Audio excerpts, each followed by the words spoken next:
Namaku Naya.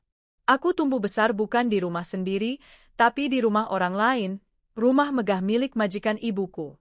Sejak aku kecil, ibuku bekerja sebagai pembantu di sana. Karena ayahku telah lama tiada dan kami tidak memiliki tempat tinggal tetap, ibu diizinkan membawa serta aku untuk tinggal di paviliun kecil di belakang rumah utama. Aku sudah terbiasa dengan pemandangan mewah, lantai marmer, lampu gantung kristal, dan suara hak sepatu ibu majikan yang menggema angku di setiap sudut rumah. Tapi meski aku tumbuh di antara dinding-dinding megah itu, aku tahu betul di mana tempatku. Aku ini cuma anak pembantu. Begitu kata yang terus kuulang dalam hati setiap kali aku duduk di meja makan dapur, mencicipi sisa lauk dari piring majikan. Namun, meskipun hidupku jauh dari kata layak, aku selalu berusaha untuk tidak menjadi beban. Sejak usia 9 tahun, aku belajar mencuci piring, menyapu halaman, bahkan membantu anak majikan mengerjakan PR jika mereka kesulitan. Salah satu dari mereka adalah Rehan, anak kedua dari 3 bersaudara. Dan namanya saja masih mampu membuat hatiku berdebar, meski hanya dalam hati. Dia berbeda. Tidak seperti kakaknya yang sering menatapku dengan jijik, atau adiknya yang senang memerintah seenaknya. Rehan kalem, pendiam, dan terlalu baik, tapi hanya jika tidak ada ibunya. Ketika kami masih kecil, dia pernah meminjamkan jaketnya saat aku kehujanan pulang dari sekolah. Naya, pakai ini. Nanti kamu sakit, katanya waktu itu. Sederhana, tapi kalimat itu mengendap lama dalam hatiku yang sunyi dari perhatian lelaki manapun. Saat itu aku hanya membalas, terima kasih, Mas Rehan, dan buru-buru pulang sambil memeluk jaketnya erat-erat. Hari-hari berlalu, tahun-tahun berputar. Kami tumbuh. Aku tetap anak pembantu, dan dia tetap anak majikan. Namun diam-diam aku mencintainya. Cinta yang kutanam dalam diam, dalam batas, dan dalam doa. Bukan karena aku berharap terlalu tinggi, tapi karena aku tak bisa menghindarinya. Saat aku menginjak usia 17 tahun dan Rehan 19, dia mulai kuliah di luar kota. Rumah jadi lebih sepi, dan entah kenapa hatiku pun ikut kosong. Tapi aku tak berani mengakuinya, bahkan pada ibuku sendiri. Naya, jangan pernah suka sama anak majikan. Kita ini cuma numpang hidup, begitu pesan ibu suatu malam saat aku terlihat terlalu senang saat menerima kabar Rehan akan pulang liburan. Aku hanya mengangguk, walau mataku terasa panas. Ketika Rehan pulang, dia sudah berubah. Lebih dewasa, lebih gagah, dan kini ia mulai memperhatikanku dengan tatapan berbeda. Atau aku yang terlalu berharap? Entahlah. Tapi sejak hari itu, dia mulai sering mengajakku bicara. Naya, kamu sekolah di mana sekarang? Tanyanya di sela-sela makan malam keluarga, padahal aku hanya berdiri di dekat dapur membawa minuman. Masih di SMA 3, Mas, jawabku gugup. Kamu pintar dari dulu. Harusnya ambil jurusan IPA, ujarnya sambil tersenyum. Aku hanya bisa menunduk. Tapi jantungku berdebar kencang. Sebuah kalimat dari bibirnya mampu menghidupkan seluruh hariku. Namun kebahagiaan itu hanya milikku sendiri. Karena tak lama kemudian, aku sadar bahwa tempatku bukan di samping Rehan. Tidak akan pernah.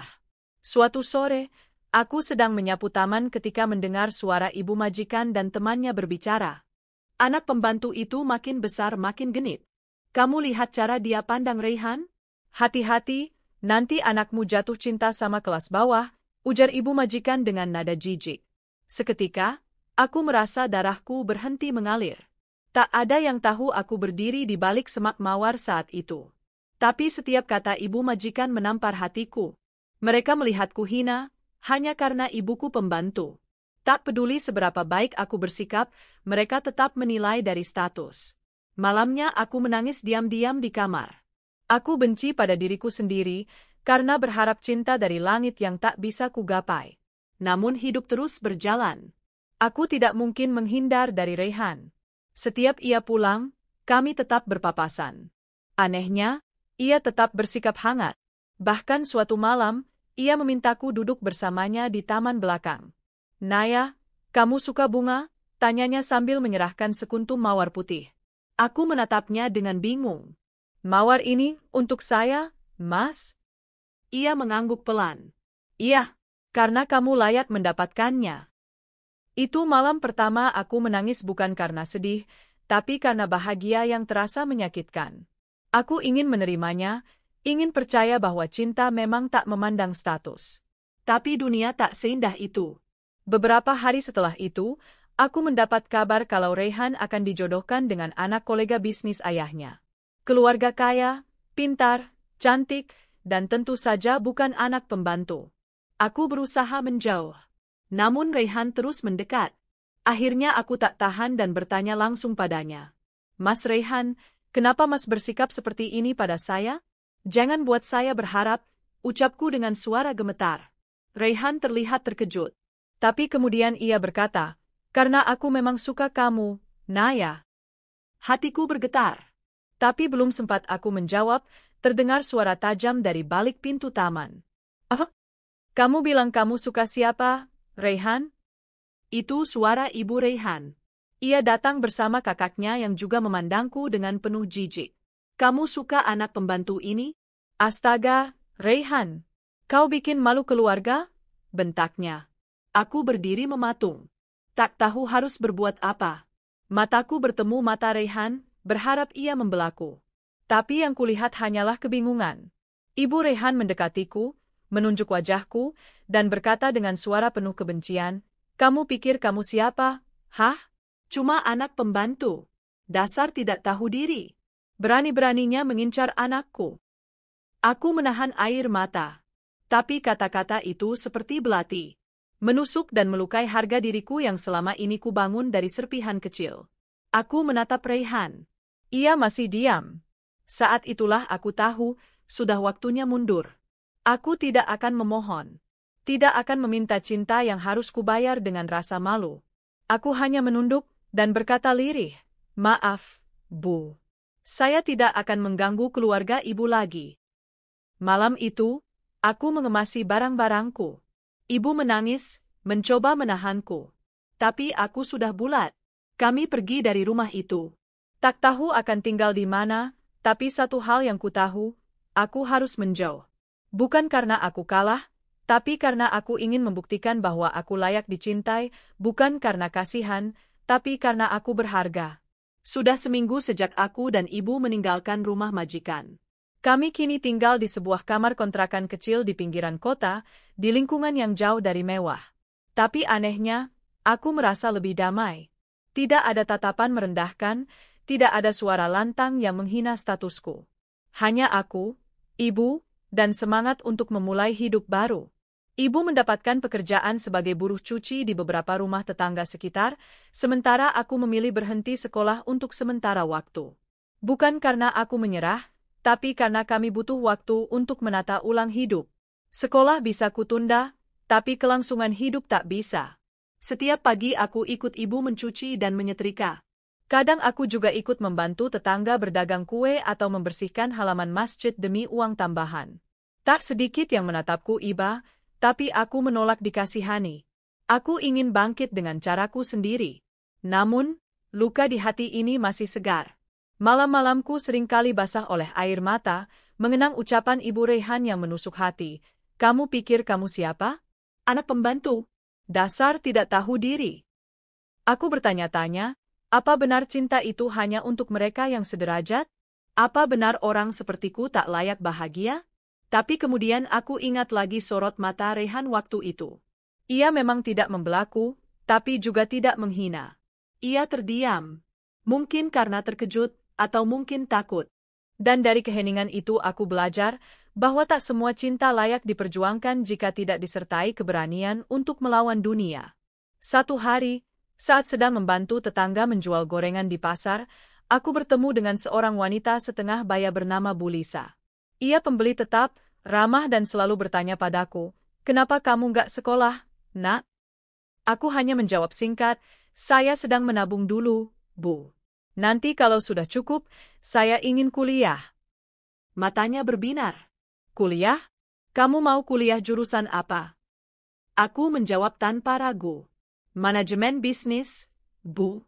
Saya ingin jadi pengusaha. Saya ingin membuktikan bahwa anak pembantu juga bisa sukses." Mungkin jawaban itu terdengar terlalu ambisius untuk gadis seusiaku, tapi aku serius. Aku ingin punya perusahaan sendiri, berdiri dengan kaki sendiri, dan menatap dunia dari tempat yang sejajar, bukan dari bawah. Bulisa tersenyum. Lalu ia memberikan kartu nama.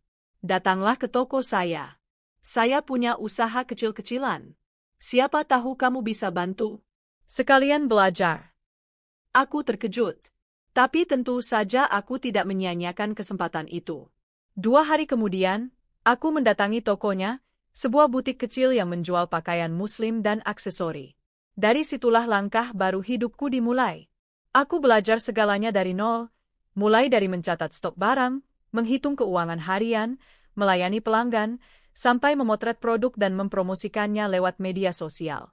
Ternyata, aku sangat menikmati semua itu. Bulisa pun kian hari kian percaya padaku. Naya, kamu ini cekatan dan punya selera bagus. Kamu harus sekolah lagi. Aku akan bantu carikan beasiswa. Mataku langsung berkaca-kaca. Tak ada yang pernah percaya padaku seperti itu, selain ibu, tentu saja. Akhirnya, atas bantuan Bulisa, aku mendapat beasiswa dari Yayasan Sosial untuk melanjutkan SMA dan kuliah di universitas swasta. Aku mengambil jurusan manajemen sesuai impianku. Di sela kuliah, aku tetap membantu di butik, bahkan ikut mengelola akun media sosial toko dan menaikkan penjualan hingga 2 kali lipat. Semua pencapaian itu kujalani dalam diam. Tanpa publikasi, tanpa pamer. Aku hanya ingin membuktikan bahwa hinaan itu tidak akan menjadi akhirku. 5 tahun berlalu sejak aku pergi dari rumah majikan. Kini aku telah lulus kuliah dan menjadi manajer operasional di sebuah perusahaan retail pakaian lokal. Tidak besar, tapi cukup membanggakan. Dalam waktu dekat, aku juga sedang bersiap membuka bisnis kecil milikku sendiri, toko daring yang menjual busana muslimah dengan merek sendiri, Naara. Ibu kini bekerja di rumah, membantu mengelola produksi busana kecil-kecilan yang kami kerjakan bersama. Hidup kami memang belum mewah, tapi sudah sangat berbeda dari dulu. Kami tidak lagi dihina, tidak lagi dipandang rendah. Kami punya harga diri. Suatu sore, aku menghadiri sebuah acara wirausaha muda yang diselenggarakan oleh yayasan tempatku dulu mendapat beasiswa. Saat aku sedang bersiap presentasi tentang rencana bisnis baruku, aku melihat sosok familiar masuk ke ruangan. Rehan. Dia terlihat lebih dewasa, lebih matang, dan lebih tampan dari terakhir aku melihatnya 5 tahun lalu. Tapi saat mata kami bertemu, aku merasakan campuran emosi yang rumit. Luka itu belum sepenuhnya sembuh, tapi aku juga tidak membencinya. Rehan berjalan mendekat usai aku presentasi. Ia mengulurkan tangan dan tersenyum. Naya? Ini kamu? Aku mengangguk sopan. Iya, Mas Rehan. Lama tidak bertemu. Dia menatapku lekat-lekat. Kamu berubah. Kamu terlihat luar biasa.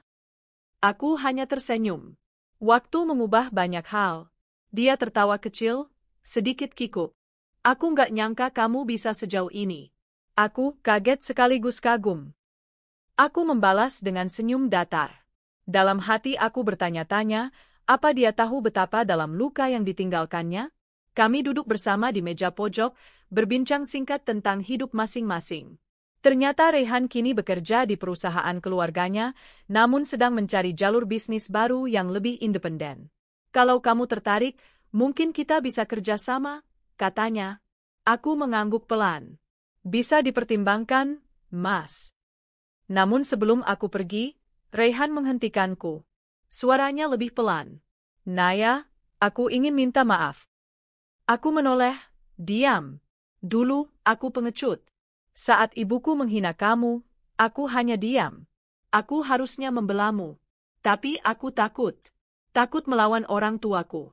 Sampai sekarang aku masih menyesal. Aku menghela napas. Lalu menatapnya dengan mata yang tegas. Aku sudah memaafkan, Mas. Tapi aku tidak lupa. Karena dari kejadian itu, aku belajar banyak. Aku tahu siapa diriku. Dan aku tahu apa yang pantas kuperjuangkan. Rehan terdiam. Ia menatapku dengan ekspresi bersalah, tapi juga kagum. Naya, bolehkah aku mengenalmu lagi, dari awal? Tanyanya perlahan. Aku tersenyum. Maaf, Mas. Aku bukan lagi Naya yang dulu. Aku bukan anak pembantu yang berharap pada cinta yang setengah hati. Sekarang aku Naya yang tahu harga dirinya. Kalau Mas benar-benar ingin mengenalku lagi, bukan dengan cinta yang iba tapi dengan cinta yang setara. Aku melangkah pergi. Bukan karena dendam, tapi karena aku telah menemukan versi terbaik dari diriku. Aku tidak perlu membuktikan apa-apa pada siapapun lagi. Aku tahu sekarang, aku layak dicintai. Setelah pertemuan singkat itu dengan Raihan, hidupku kembali berjalan seperti biasa. Aku tidak menyangka akan bertemu dengannya di acara itu, apalagi mendengar permintaan maaf yang selama ini tak pernah kuharapkan. Jujur, ada bagian kecil dalam diriku yang merasa lega, seolah luka lama akhirnya diberi perban. Tapi aku tetap melangkah ke depan, karena aku tak ingin tenggelam dalam masa lalu lagi. Bisnis Naara mulai menunjukkan perkembangan. Aku dibantu oleh Bu Lisa dan beberapa teman kuliahku yang kini menjadi rekan kerja. Kami membuat busana muslimah modern yang nyaman dan terjangkau. Pelanggan semakin banyak, dan aku mulai berani bermimpi lebih tinggi, membuka toko offline di pusat kota. Suatu hari, setelah pulang dari meeting dengan supplier bahan, aku menemukan mobil hitam terparkir di depan rumah kontrakan kami yang kini sudah direnovasi menjadi lebih baik. Sosok yang turun dari mobil itu membuatku terkejut. Bu Lestari, Ibu Raihan. Ia berdiri tegak, elegan seperti biasa, mengenakan kemeja mahal dan kacamata hitam. Tapi sorot matanya tak searogan dulu. Lebih tenang. Lebih manusiawi. Aku melangkah pelan mendekat. Ada yang bisa saya bantu, Bu? Ia menatapku lama, lalu melepas kacamatanya. Kamu masih ingat saya? Aku mengangguk. Tentu. Ibu Raihan. Ia menarik napas dalam. Aku ingin bicara. Boleh? Kami duduk di ruang tamu sederhana, berdua saja. Ibu sengaja keluar ke warung agar kami bisa berbincang tanpa gangguan. Tanganku dingin. Jantungku berdetak tak karuan. Bu Lestari membuka percakapan. Raihan cerita tentang kamu. Aku kaget, awalnya. Aku tidak pernah menyangka kamu bisa sejauh ini. Aku menatapnya hati-hati. Saya hanya berusaha, Bu. Hidup harus terus berjalan. Ia mengangguk pelan, lalu tersenyum samar. Kamu gadis kuat. Dulu aku terlalu angkuh. Aku pikir, dunia ini hanya layak bagi mereka yang lahir dalam kemewahan.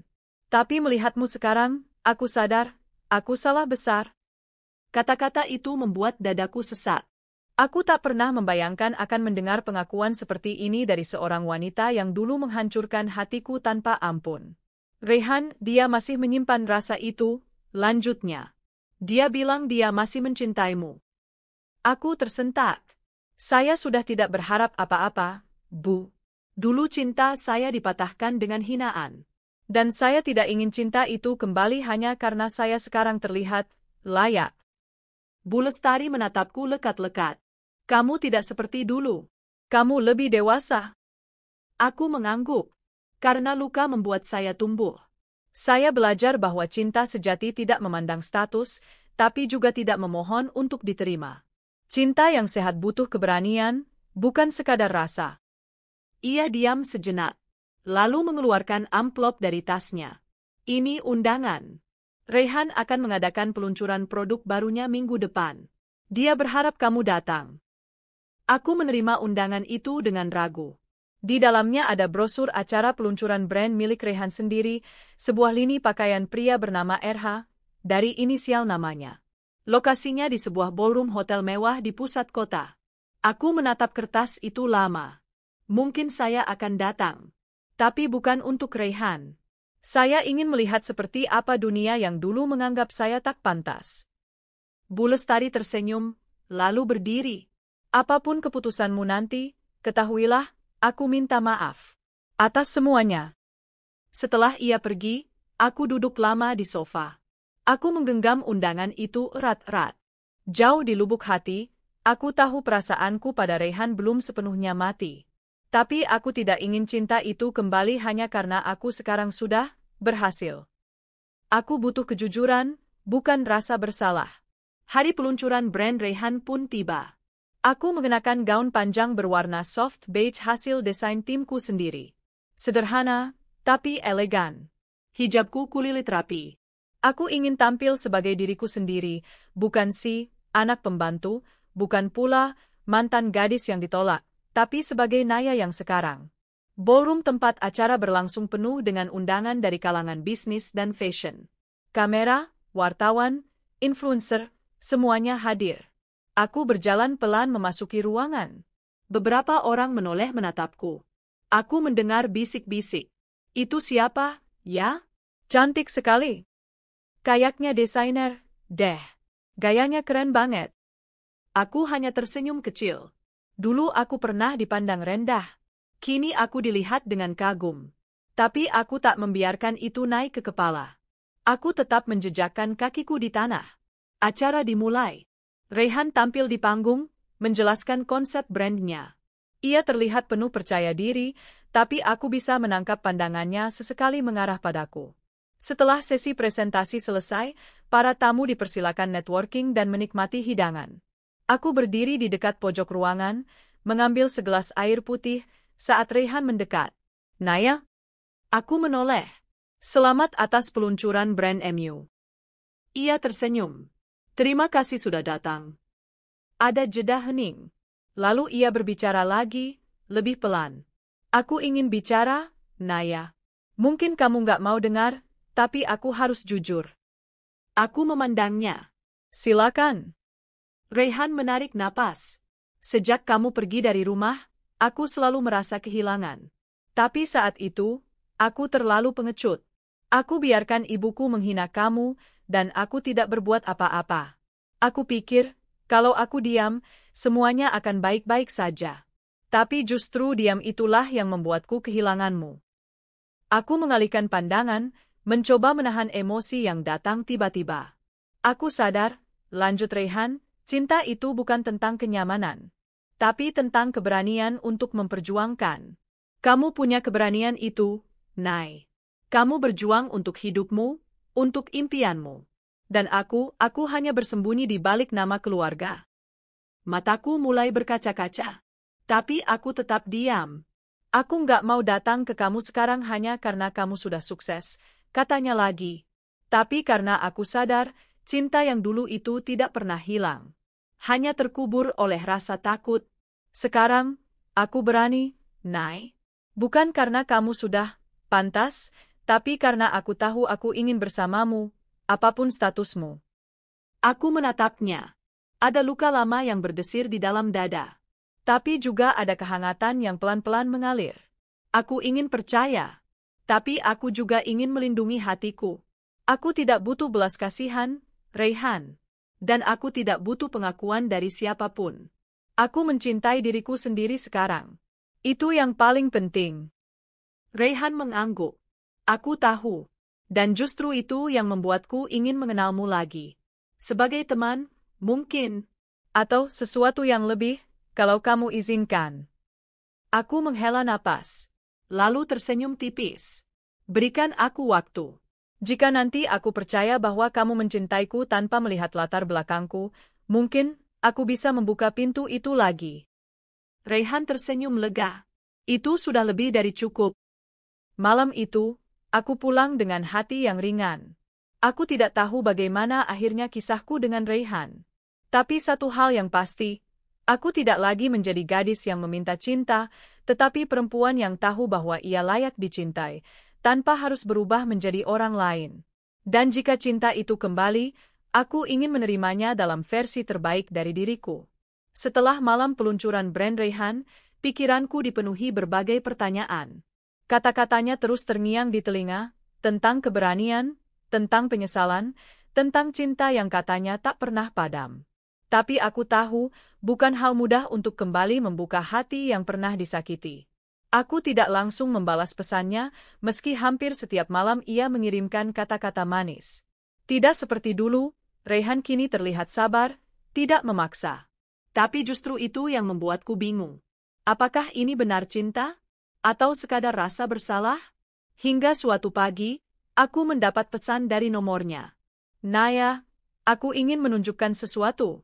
Kalau kamu ada waktu, datanglah ke tempat pertama kali kita ngobrol di taman belakang rumah dulu. Jam 5 sore. Kalau kamu tak datang, aku tak akan ganggu kamu lagi.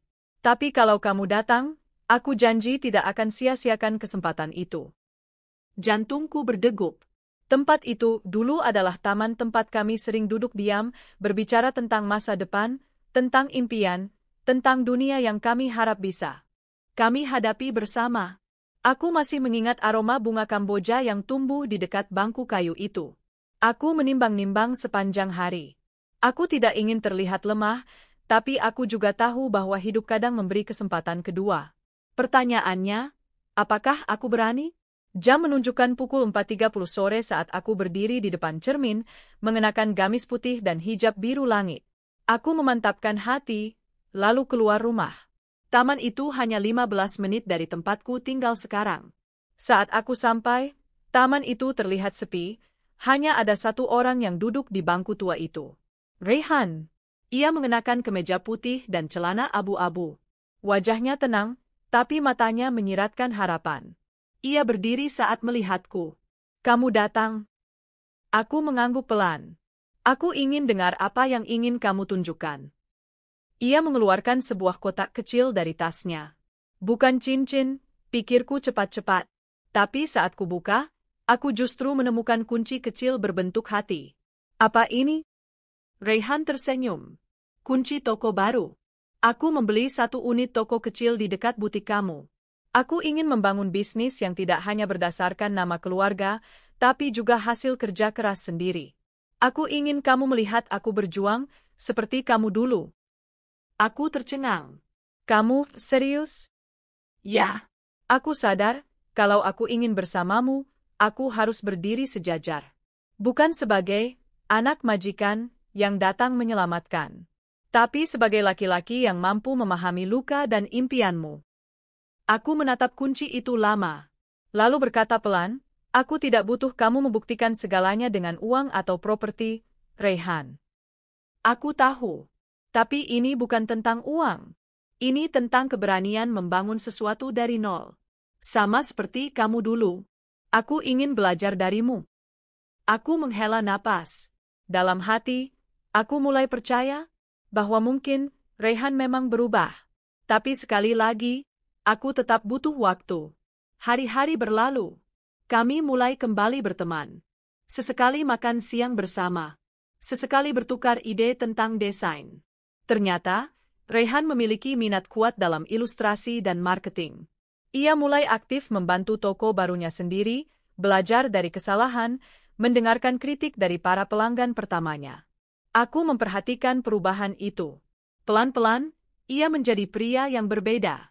Bukan lagi sosok manja yang dulu hanya mengikuti kemauan ibunya, tapi seseorang yang berani mengambil tanggung jawab dan berdiri di jalannya sendiri. Namun, masalah tak berhenti di situ. Suatu hari, saat aku sedang merapikan stok baju di butik, pintu terbuka, dan seorang wanita masuk dengan angkuh. Aku langsung mengenalinya, Cindy, sepupu Rayhan yang dulu paling keras mengejekku. Dengan lipstik merah menyala dan sepatu hak tinggi, ia berjalan mendekat sambil menatapku dari atas ke bawah. Jadi ini butik kamu? Wah, nggak nyangka si anak pembantu sekarang bisa punya toko sendiri. Aku tersenyum tipis. Ada yang bisa saya bantu, Cindy? Ia terkekeh. Tenang aja, aku cuma lihat-lihat. Tapi sekalian mau kasih tahu aja, kamu jangan terlalu berharap sama Rayhan, ya.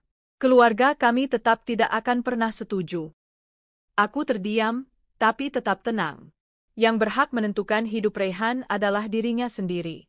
Bukan kamu, atau keluarga kalian. Cindy mendekat, suaranya merendah tapi menusuk. Kamu pikir kamu bisa masuk ke keluarga kami cuma karena kamu sekarang punya toko kecil? Jangan mimpi. Nenek Rayhan sudah menjodohkannya dengan anak pengusaha tekstil di Surabaya. Kamu cuma selingan. Hatiku bergetar. Tapi aku berusaha tidak menunjukkan rasa sakitku. Aku tahu, Cindy sedang bermain kotor. Tapi aku tidak ingin menyeret diriku ke levelnya. Terima kasih atas peringatannya. Sekarang, kalau tidak membeli apapun, saya mohon maaf, saya harus kembali bekerja, ucapku datar. Cindy mendengus kesal, lalu melangkah pergi dengan suara sepatu yang menggema. Setelah dia pergi, aku duduk dan menghela napas panjang. Luka lama kembali menganga. Aku mulai ragu. Apakah benar Rehan bisa melawan keluarganya untukku? Atau aku hanya akan terluka untuk kedua kalinya? Beberapa hari kemudian, Rehan datang dengan wajah cemas. Aku dengar Cindy datang ke butikmu. Aku mengangguk. Ya? Dia memperingatkanku untuk menjauh darimu. Rehan mengepalkan tangan. Dia keterlaluan. Aku memandang matanya. Rehan, kamu serius dengan semua ini? Karena jika kamu hanya melawan keluargamu untuk membuktikan sesuatu, aku tidak ingin menjadi alasan kamu kehilangan mereka. Rehan memegang tanganku. Aku tidak melawan mereka karena kamu. Aku memilih berdiri sendiri karena aku ingin hidupku bukan lagi dikendalikan. Kamu memang bukan berasal dari keluarga kaya, Naya. Tapi kamu memberiku arah. Kamu memberiku semangat.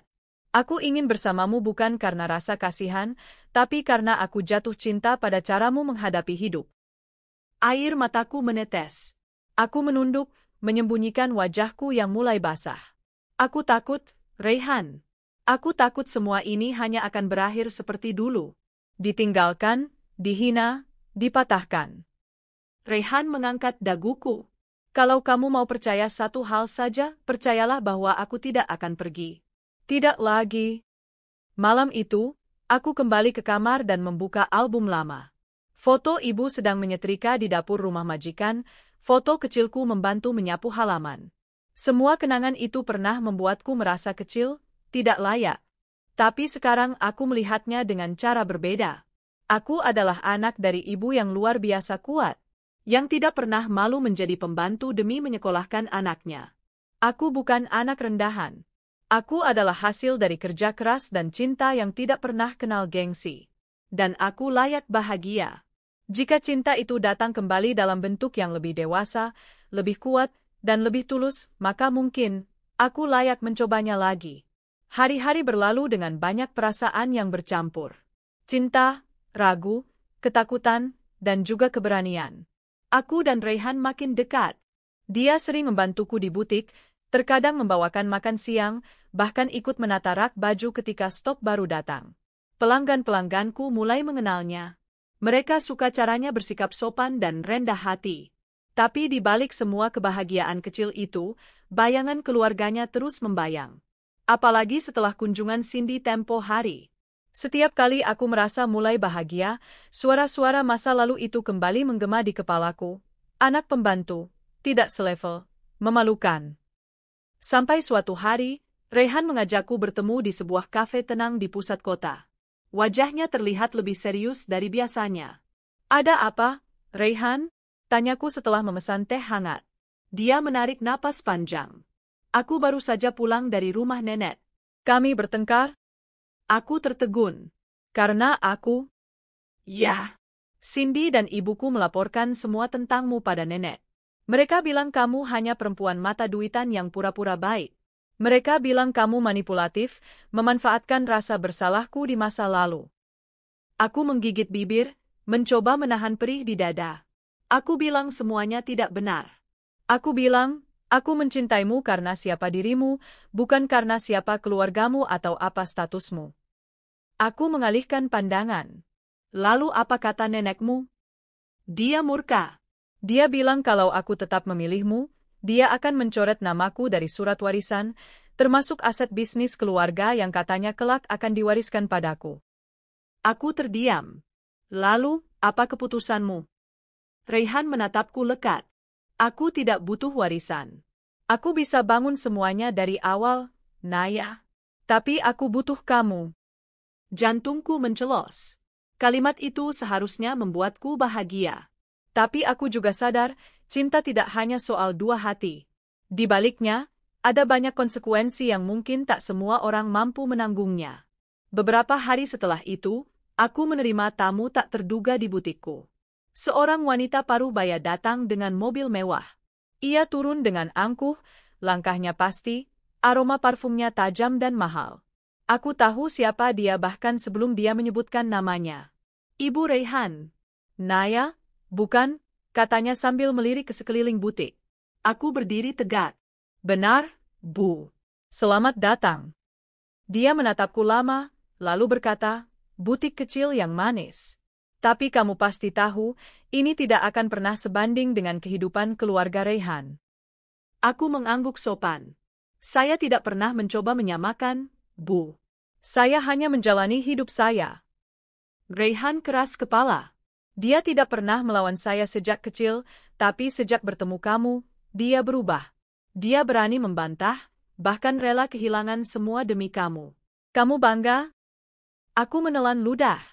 Saya tidak menyuruh Raihan meninggalkan keluarganya. Tidak perlu menyuruh. Kamu cukup hadir dalam hidupnya dan semua jadi hancur. Matanya tajam menelusuri wajahku. Kamu pikir cinta itu cukup, Naya? Apa yang kamu punya? Kamu anak siapa? Anak pembantu yang dulu nyuci piring di rumah kami, kan? Urat sabar dalam tubuhku menegang. Tapi aku tidak ingin melawan dengan amarah. Aku belajar banyak dari ibu, tentang menjadi kuat dalam diam, tentang harga diri yang tak perlu dibuktikan dengan teriakan. Ya, Bu. Saya anak dari ibu yang dulu mencuci piring dan menyetrika baju di rumah besar itu. Tapi ibu saya mengajarkan saya bahwa martabat tidak diukur dari siapa orang tua kita, melainkan dari cara kita berdiri di atas kaki sendiri. Ibu Raihan terdiam sejenak, lalu tertawa sinis. Kamu pintar bicara, tapi kamu harus tahu satu hal. Aku tidak akan pernah restui kamu.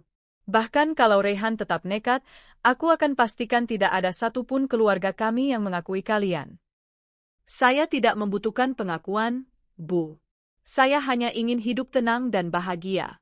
Jika Raihan memilih jalan yang sulit, saya akan pastikan saya cukup kuat untuk berdiri di sisinya. Tapi jika tidak, saya juga cukup kuat untuk berjalan sendiri. Ibu Raihan menatapku seolah aku makhluk asing. Mungkin ia tak menyangka anak pembantu bisa berbicara setegas itu. Tanpa berkata apa-apa lagi, dia berbalik dan pergi. Malamnya, aku duduk termenung di balkon kecil rumahku. Dedaunan bergoyang pelan ditiup angin.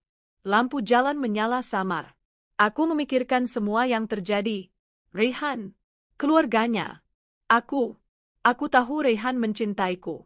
Tapi aku juga tahu, cinta tidak bisa berdiri sendiri di tengah badai yang begitu besar. Aku takut nanti dia menyesal. Aku takut dia hancur karena kehilangan keluarga. Dan aku takut menjadi beban. Beberapa hari kemudian, aku membuat keputusan. Berat, tapi aku harus melakukannya. Aku meminta Raihan bertemu di taman belakang rumah lamanya. Tempat yang penuh kenangan. Saat dia datang, wajahnya penuh harap. Tapi aku langsung bicara tanpa membiarkan dia membuka mulut. Raihan, aku mau bicara jujur malam ini. Dia mengangguk perlahan. Aku mencintaimu. Aku tidak pernah membenci kamu, meski dulu kamu menolakku dengan cara menyakitkan. Aku sudah memaafkan semuanya. Tapi sekarang, aku merasa ini bukan lagi soal kita berdua. Naya, kamu. Tunggu, biarkan aku selesai. Aku menatap matanya, mencoba menyimpan air mata yang hendak jatuh. Aku lelah menjadi alasan kamu bertengkar dengan keluargamu. Aku lelah merasa seolah mencuri kamu dari mereka. Aku ingin cinta yang tenang, bukan yang terus bertempur setiap hari. Raihan terlihat terguncang. Jadi kamu menyerah? Aku menggeleng. Aku tidak menyerah pada cinta kita. Aku hanya tidak ingin cinta ini berubah jadi beban. Dia mendekat, menggenggam tanganku. Kita bisa lewati ini, Naya. Asal kamu tetap di sisiku. Aku menatapnya, berusaha tersenyum meski air mata akhirnya jatuh juga. Kalau memang cinta kita kuat, waktu akan buktikan. Tapi untuk saat ini, biarkan aku pergi. Bukan karena aku tak mencintaimu, tapi karena aku ingin kamu berpikir jernih. Tanpa tekanan. Tanpa aku. Jika nanti kamu masih ingin kembali, aku akan tunggu. Tapi jika tidak, aku akan tetap hidup. Dan bahagia. Aku mencabut tanganku dari genggamannya perlahan, lalu berbalik dan berjalan pergi. Langkahku berat. Hatiku hancur. Tapi harga diriku masih utuh. Aku tidak lagi si anak pembantu yang hanya bisa diam ketika dihina. Aku adalah perempuan yang tahu nilai dirinya. Dan meski cinta menyakitkan, aku tahu aku layak dicintai tanpa harus membuat siapapun kehilangan segalanya. 2 bulan sudah berlalu sejak aku dan Raihan berpisah di taman belakang rumahnya. Sejak hari itu, Aku tak pernah lagi menerima telepon atau pesan darinya. Awalnya, aku menunggu. Setiap detik, berharap ada kabar, walau hanya satu kata, aku datang. Namun, waktu perlahan mengajarkan bahwa menunggu yang tak pasti hanyalah menyiksa diri. Maka aku berhenti berharap. Bukan karena aku tak lagi cinta, tapi karena aku mulai mencintai diriku sendiri. Bisnis butikku berjalan seperti biasa. Bahkan, bisa dibilang, lebih ramai dari sebelumnya. Beberapa pelanggan tetap mulai merekomendasikan tempatku ke teman-temannya. Aku juga mulai mengembangkan lini baru, busana pesta yang elegan namun tetap sederhana. Dan suatu hari, di tengah kesibukan membenahi katalog, aku mendapat email dengan subjek tak biasa. Undangan kolaborasi Fashion Week Malaysia, Kuala Lumpur 2025. Kupikir itu spam, tapi setelah membacanya berulang kali, ternyata sungguh nyata. Salah satu kurator fashion ternama dari Malaysia menemukan akun Instagram butikku dan tertarik pada desain yang aku unggah. Tanganku bergetar saat membaca bagian akhir pesan itu. Kami melihat potensi kuat dalam karya Anda yang sederhana namun menyentuh. Kami ingin mengundang Anda sebagai salah satu desainer tamu dalam segmen khusus bertema From Struggle to Style. Aku terdiam lama, lalu menangis. Bukan karena sedih, tapi karena haru. Semua luka, semua perjuangan yang kutanggung, ternyata membawa cahaya di ujung lorong gelap. Tanpa menunggu lama, aku membalas undangan itu. Aku ingin tantang diriku sendiri. Aku ingin keluar dari bayang-bayang masa lalu. Aku ingin membuktikan, tidak hanya pada orang lain, tapi pada diriku sendiri, bahwa aku mampu. Sementara itu, jauh di rumah besar keluarga Rehan, suasana tak kalah tegang. Sejak perpisahan kami, Rehan menjadi lebih pendiam. Dia masih menjalankan pekerjaannya di perusahaan keluarga, tapi semangatnya menghilang. Setiap hari hanya diisi rutinitas kosong. Hingga suatu malam, ia mendengar percakapan nenek dan ibunya di ruang keluarga. Rehan sudah mulai lemas semangatnya. Bagus. Tanda dia mulai sadar, ujar sang ibu. Neneknya menjawab, tapi kamu harus tahu, Rehan bukan bocah lagi. Dia bisa saja nekat. Apalagi kalau perasaan cintanya benar-benar dalam. Mendengar itu, Rehan tak tahan. Ia masuk ke ruangan itu, menatap mereka berdua tajam. Jadi, selama ini kalian sengaja menghancurkan semangatku? Kalian puas melihat aku kehilangan orang yang aku cintai? Ibunya mendesis, itu semua demi kebaikanmu, Rehan. Kamu terlalu pintar untuk jatuh cinta pada gadis seperti itu. Seperti itu, suara Rehan meninggi. Naya punya harga diri dan keberanian yang bahkan kalian berdua tidak punya. Dia memilih mundur agar aku tidak kehilangan kalian. Tapi kalian justru menghancurkannya tanpa sedikit pun rasa bersalah. Nenek Rehan menatap cucunya dengan campuran sedih dan marah. Kami tidak ingin kamu tersesat, Nak. Keluarga kita tidak bisa sembarangan memilih pasangan. Kalau begitu, mungkin aku tak pantas jadi bagian keluarga ini, ujar Rehan pelan, namun tajam. Malam itu juga, Rehan membereskan barang-barangnya. Ia keluar dari rumah besar itu, pergi dari segala kemewahan yang dulu ia kira adalah segalanya. Ia tahu, sudah terlambat untuk mengejar Naya. Tapi ia tak bisa duduk diam. Jika ia tak bisa mencintai dengan cara mudah, maka ia akan membuktikan cintanya dengan cara paling keras, dengan kerja, dengan niat, dengan usaha. Di sisi lain, aku sibuk mempersiapkan koleksi untuk Fashion Week. Tema yang kuangkat benar-benar berasal dari hidupku sendiri, langkah dari lorong dapur.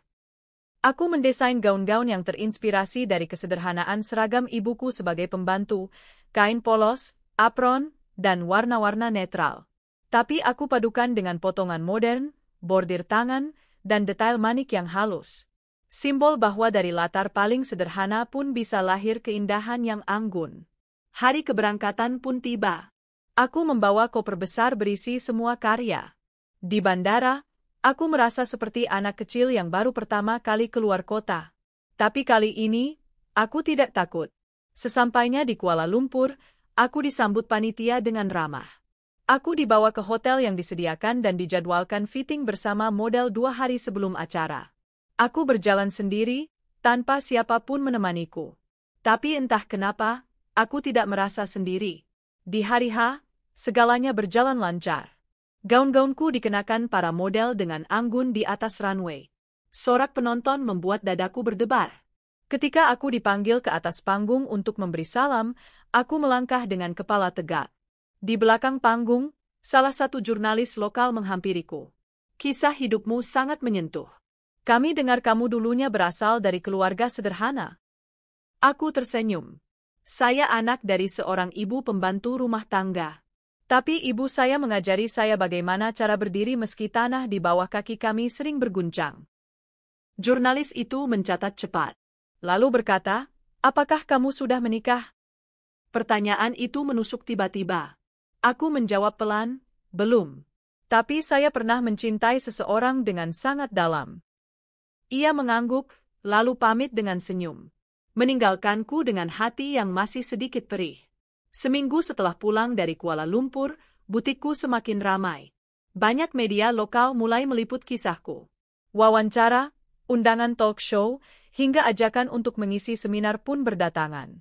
Tapi aku tetap pada prinsipku, sederhana. Suatu hari, saat sedang merapikan kain baru, seseorang masuk ke butik. Suara langkahnya begitu ku kenal. Aku menoleh. Jantungku seketika membeku. Rayhan. Dia berdiri di ambang pintu, membawa buket bunga lili putih, bunga kesukaanku. Aku menatapnya dalam diam. Aku dengar kamu berhasil tampil di Kuala Lumpur, katanya. Aku mengangguk pelan. Iya. Terima kasih. Dia mendekat. Aku minta maaf, Naya. Karena aku diam. Karena aku membiarkanmu pergi tanpa berjuang. Aku memalingkan wajah. Tak ingin air mata keluar. Aku sudah keluar dari rumah itu. Aku bangun usaha kecil sendiri. Tidak besar. Tapi cukup untuk hidup. Dan aku ingin, kalau kamu izinkan, membangun hidup itu bersamamu. Aku mendongak, menatap matanya. Tak ada kebohongan di sana. Hanya ketulusan dan kelelahan dari rindu yang panjang. Aku bukan perempuan yang sempurna, Rayhan. Luka-luka hidupku terlalu banyak. Rayhan menggenggam tanganku. Aku juga bukan pria yang sempurna. Tapi jika luka-lukamu bisa kubiarkan menjadi bagian hidupku, maukah kamu izinkan aku menemaninya? Menjahitnya pelan-pelan, hingga jadi sayap yang bisa membawa kita terbang. Aku menangis. Kali ini bukan karena perih, tapi karena lega. Dan untuk pertama kalinya setelah sekian lama, aku berkata dalam hati, aku layak dicintai. Aku tak pernah tahu bahwa memaafkan bisa terasa seperti memulihkan nafas yang selama ini tersendat. Saat memaafkan Rayhan dan mengizinkannya kembali hadir dalam hidupku, rasanya seperti membuka jendela setelah bertahun-tahun terkurung dalam ruangan penuh debu. Kami memulai semuanya dari awal. Bukan sebagai pasangan yang penuh kemewahan, bukan pula dalam bayangan dongeng megah, tapi sebagai dua manusia biasa yang pernah jatuh, terluka, lalu memilih untuk saling menggenggam, berdiri, dan menatap ke depan bersama. Rayhan menyewa sebuah ruko kecil yang dijadikannya tempat belajar bisnis kuliner. Ia memilih menjauh dari jalur bisnis keluarganya dan merintis dengan membuka kedai kopi yang ia namakan Kisah Kita. Ia ingin setiap pelanggan merasa bahwa di sana mereka bisa berbagi cerita, secangkir harapan, dan secuil keberanian untuk hidup lebih baik. Sementara aku tetap mengembangkan butikku yang kini tak hanya menjadi tempat menjual busana, tapi juga rumah belajar bagi perempuan muda dari latar belakang tak mampu. Aku ajarkan mereka menjahit, membordir, memasarkan produk secara online, dan menumbuhkan percaya diri. Aku ingin mereka tahu bahwa latar belakang bukan penjara, bahwa mereka juga layak naik ke panggung dan diakui. Hari-hari kami berlalu dalam kesederhanaan yang hangat. Setiap sore, Rayhan menjemputku dari butik. Kadang dengan sepeda motor bekas, kadang dengan payung ketika hujan turun. Di malam hari, kami duduk berdua di teras rumah kontrakan kecil yang kami tinggali, menyesap teh hangat, dan bercerita tentang harapan-harapan kecil kami. Namun, damai yang kami miliki tak lama bertahan tanpa tantangan. Suatu hari, aku mendapat kabar bahwa ibu Rayhan jatuh sakit dan dirawat di rumah sakit. Meski hatiku masih menyimpan luka lama akibat hinaannya, aku tahu ini saatnya untuk menunjukkan bahwa aku bukan seperti yang mereka tuduhkan, bahwa aku bukan perempuan rendahan yang penuh dendam. Rayhan, kamu harus jenguk ibumu, ujarku lembut. Raihan menatapku dengan ekspresi sulit. Dia menyakitimu terlalu dalam, Naya. Aku tersenyum. Tapi dia juga ibumu. Dan orang tua tak selamanya ada. Memaafkan tak berarti kita melupakan, tapi mengikhlaskan hati agar tak terus berdarah. Maka malam itu, kami pergi ke rumah sakit. Aku ikut masuk ke ruang perawatan. Melihat wajah perempuan yang dulu menatapku seolah aku bukan siapa-siapa, kini terbaring lemah dengan selang infus di tangan. Ia sempat terkejut melihatku. Naya, suaranya lemah, seperti berusaha mencari kekuatan dari kenangan. Aku mendekat dan tersenyum. Iya, Tante. Semoga lekas sembuh, ya. Ia terdiam. Matanya berkaca. Lalu perlahan, air mata jatuh membasahi pipinya. Maafkan aku, Nak. Aku terlalu sombong dulu. Aku kira kamu hanya anak pembantu, tidak pantas untuk Raihan. Tapi aku salah. Raihan berdiri di sampingku. Ibu tidak harus mengatakan apapun. Kami sudah memaafkan sejak lama. Tanganku menggenggam tangan perempuan yang dulu menolakku itu. Dan malam itu, untuk pertama kalinya, aku tak merasa sebagai anak pembantu di hadapannya. Aku hanya seorang perempuan yang mencintai anaknya dengan tulus. Beberapa minggu kemudian, kami menerima kabar bahwa ibunya Raihan ingin datang ke butikku. Aku menyiapkan teh dan kue kecil, agak gugup tapi juga lega.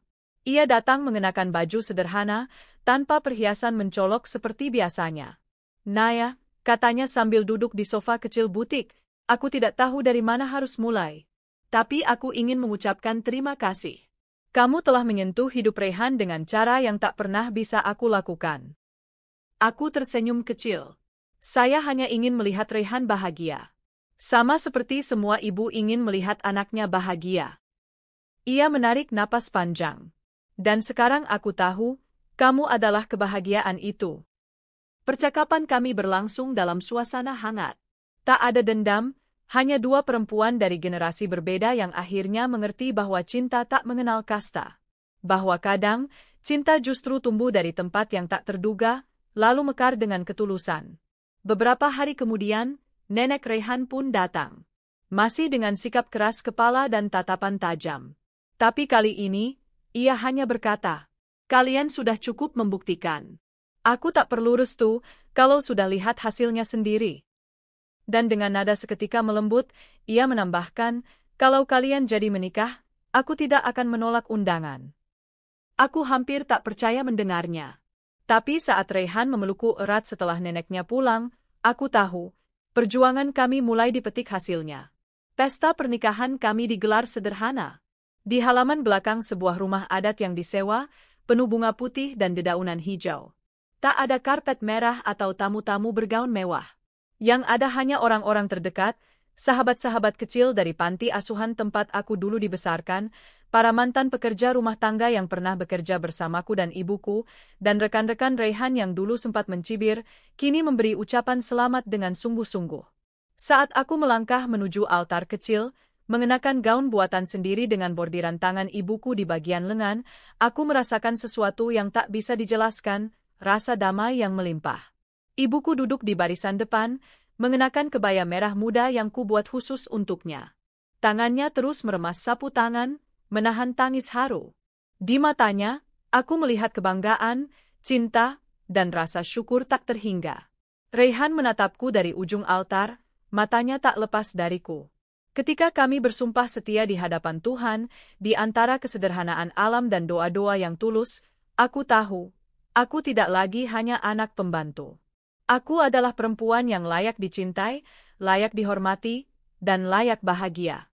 Beberapa bulan setelah pernikahan, Raihan dan aku memutuskan untuk membuka lembaga kecil bernama Langkah Kita, sebuah ruang kreatif bagi anak-anak muda dari latar belakang kurang mampu untuk belajar tentang wirausaha, menjahit, desain, serta pengembangan diri. Kami ingin membagikan apa yang kami pelajari, agar lebih banyak lagi naya-naya lain di luar sana yang tidak perlu menyerah hanya karena lahir di tempat yang sederhana. Dan malam itu, setelah kelas usai, aku duduk di kursi kecil, melihat bintang-bintang dari jendela terbuka. Raihan datang dari belakang, memelukku hangat. "Kau tahu?" bisiknya di telingaku. Aku mencintaimu bahkan ketika dunia menertawakan kita. Tapi sekarang, aku mencintaimu karena dunia mulai melihat apa yang kulihat sejak dulu. Aku menoleh dan mencium tangannya. Terima kasih karena tak pernah menyerah. Bahkan ketika aku sudah menyerah pada diriku sendiri. Dia tersenyum, mengusap pipiku. Karena kamu layak dicintai, Naya. Bukan karena siapa kamu, tapi karena kamu selalu memilih menjadi baik, bahkan ketika dunia bersikap buruk. Malam itu, bintang bersinar lebih terang. Dan aku tahu, cerita kami mungkin tak pernah sempurna, tapi sungguh, aku tak akan mengganti satupun lukanya, karena dari sanalah tumbuh cinta yang sesungguhnya.